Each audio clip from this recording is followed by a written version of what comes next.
Hey y'all, it's time for some Ask Andrew.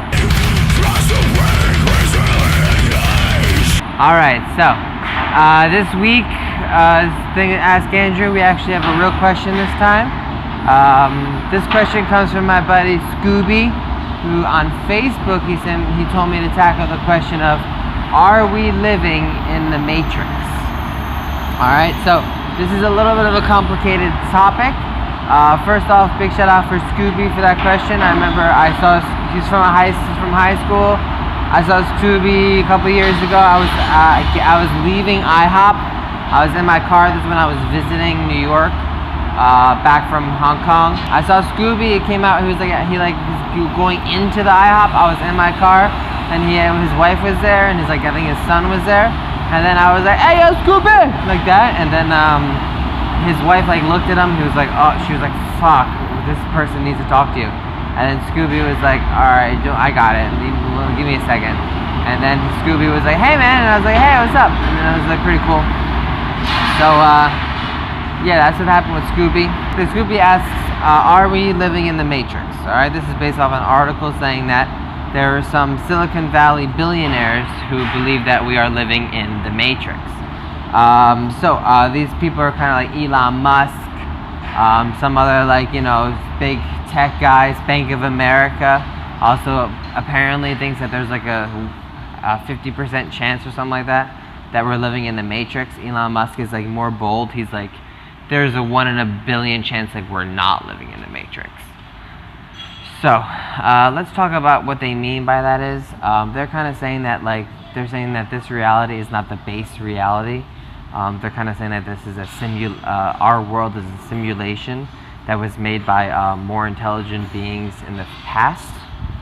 Basically, they're saying that in long time ago, in different galaxies or different planets or something like that, there was technology got to such a high point where they're able to simulate other realities. I'm assuming, basically like the Matrix, where we're all computers.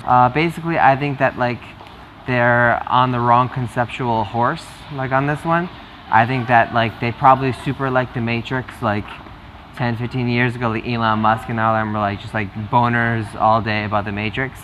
So that's what they're following as far as this goes. My theory is a little bit more nuanced.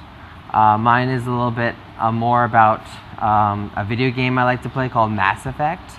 I think they're pretty much correct with if we're living in the Matrix or not.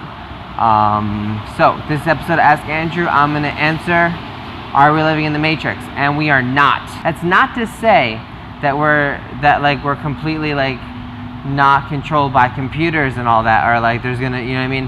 That stuff's real. Okay? I'll give you a perfect example here. Will Smith. Okay? Will Smith, let's see. Back in the Fresh Prince of Bel-Air days, Will Smith, he had that Rubik's... Oh, okay, I'm getting ahead of myself. There was an interview with Carleton and Stanford, as the college, and then Will Smith went in and he talked to the dean after Carleton. He didn't think he was gonna get it, but he's like, oh whatever, I'll go for Aunt Viv or whatever.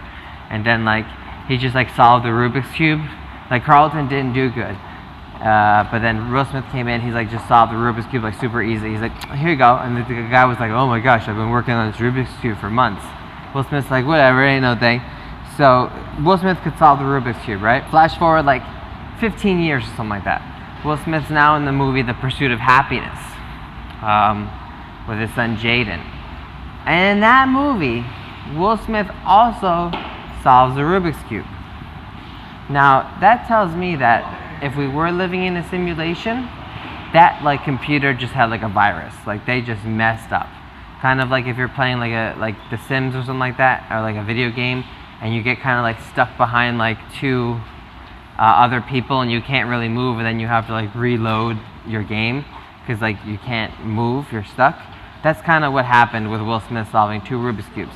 And then just to throw in a little Easter egg, they put Will Smith in that movie I, Robot, where Will Smith's I don't like robots, I don't trust robots. So it's kind of they put that in there for LOLs, for the aliens who are watching the simulation to be this is hilarious. Now, with that being said, Elon Musk, Silicon Valley guys, you guys almost got it correct. You guys do that a lot in like, you know, in the tech world. Like you guys like come up with a really cool thing, but then you don't deliver it 100%. Like Instagram, they made like that new color on like the Instagram app. Looks stupid. You know, Steve Jobs, you know, he sucks. iPhone 7 or whatever, no headphone jack. You know, things that people just agree on. I don't know what else, but like a lot of stuff.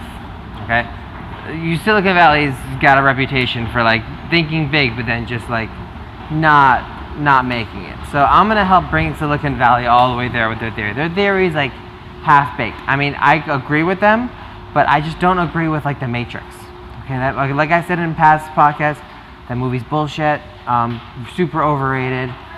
Keanu Reeves is amazing, but you know. So I still probably have to rewatch The Matrix. Keep an eye out for that upcoming episode where I rewatch The Matrix, and then I might give a little bit of a review about it. Aside from that, okay. So this is the ending. Let me take them to. They're at like, you know, they're at like the halfway mark, but they need like one more 3-pointer to like, you know, give them 100 points. Okay. So here we go. Basically, this is how it is. In the past, there was like super advanced technological beings, right? And then what they did was, they realized like the dangers of computers and artificial intelligence and advanced civilization for organic life. So what organic life did was, organic life like made up these robots. So like every 50,000 years or every 100,000 years, these robots would come in, and like they would come into the universe, and they would like wipe out all advanced organic life to like keep like the balance of life intact. Whenever organic life technology was getting way too good, or like they were starting to like take over everything, the robots would come in, and they would be like, whoa, we need to wipe you out because we need to make room for like the younger forms of organic life and organic civilization to take hold.